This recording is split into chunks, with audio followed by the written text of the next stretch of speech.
ഇടപെടൽ ഈ വിഷയത്തിൽ ഉണ്ടാകുന്നു? നോക്കൂ, ഒരു യുദ്ധ സമാന സാഹചര്യത്തിലേക്ക് രാജ്യത്തെ കാര്യങ്ങൾ നീങ്ങുകയാണ്. പാകിസ്ഥാന്റെ നീക്കങ്ങളൊക്കെ ഏറ്റവും പ്രധാനപ്പെട്ട വാർത്ത ബാക്കി, അതായത് എല്ലാ ആക്രമണങ്ങളും ജമ്മുവിനെ കേന്ദ്രീകരിച്ച് കൂടുതൽ ആക്രമണങ്ങൾ വരുന്നു. മറ്റ് എല്ലാ ലൊക്കേഷൻസും ന്യൂട്രലൈസ്ഡ് ആക്കിയിരിക്കുന്നു. അതിന് ഇന്ത്യൻ സേനയ്ക്ക് കഴിഞ്ഞിരിക്കുന്നു എന്നുള്ള വാർത്ത വരുന്നു. മിഥുൻ, അതൊന്ന് സ്ഥിരീകരിക്കാൻ കഴിയുന്നുണ്ടോ? ജമ്മുവും മറ്റ് പ്രദേശങ്ങളിലേക്കും കൂടുതൽ ആക്രമണങ്ങൾ കേന്ദ്രീകരിച്ചുകൊണ്ട് പാക് സേനയുടെ ആക്രമണം നടത്തുക, അതേസമയം മറ്റെല്ലാ പ്രദേശങ്ങളിലും ആക്രമണങ്ങൾ ന്യൂട്രലൈസ് ചെയ്യാൻ ഇന്ത്യൻ എയർ ഡിഫൻസ് സിസ്റ്റത്തിന് കഴിയുകയും ചെയ്തിരിക്കുന്നു. അങ്ങനെയാണോ? യെസ്, നമുക്ക് ലഭിക്കുന്ന ഏറ്റവും കൃത്യമായ വിവരമനുസരിച്ച് 8 മിസൈലുകൾ ആണ് പാകിസ്ഥാനിൽ നിന്ന് വന്നിട്ടുള്ളത്. സത്വരി, സംബ, ആർഎസ്പുര, അറീന എന്നീ പ്രദേശങ്ങൾ കേന്ദ്രമാക്കിയാണ് ആദ്യ മിസൈൽ ആക്രമണങ്ങൾ ഉണ്ടായിട്ടുള്ളത്.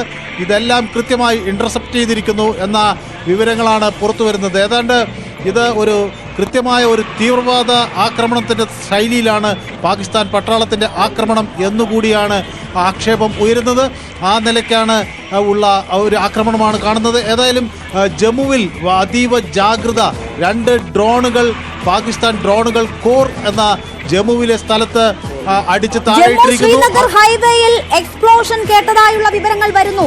A massive explosion heard on the Jammu Srinagar highway എന്ന് ദേശീയ മാധ്യമങ്ങൾ റിപ്പോർട്ട് ചെയ്യുന്നു. മനോ, ഏതായാലും ഈ ഇന്ത്യൻ സൈന്യം ഈ ഡ്രോണുകളുടെ വലിയ നിരയാണ് നേരിടുന്നത്.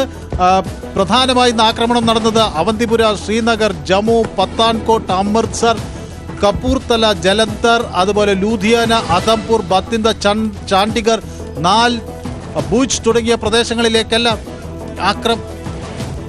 ഇന്ത്യ അതിനെ ഇന്റഗ്രേറ്റഡ് കൗണ്ടർ US ഗ്രിഡ് സംവിധാനം ഉപയോഗിച്ചാണ് തടയുന്നത്. എയർ ഡിഫൻസ് സംവിധാനം വളരെ കാര്യക്ഷമമായി പ്രവർത്തിക്കുന്നു എന്നത് നമുക്കൊരു നേട്ടമായി മാറുന്നു. ലൈൻ ഓഫ് കൺട്രോളിൽ കുപ്വാരയിൽ, ബാരമുള്ളയിൽ, ഉറി, പൂഞ്ച്, മെന്ധാറിൽ, രജൌരി സെക്ടറിൽ തുടർച്ചയായ വെടിവെപ്പുകൾ, ആർട്ടിലറി ഫയറിംഗ് നടക്കുന്നു. ഇന്ത്യയിലേക്ക് ഖത്തർ എയർവേസ് വിമാനങ്ങൾ റദ്ദു ചെയ്തിരിക്കുന്നു എന്ന വിവരം കൂടി പുറത്തു വരികയാണ്.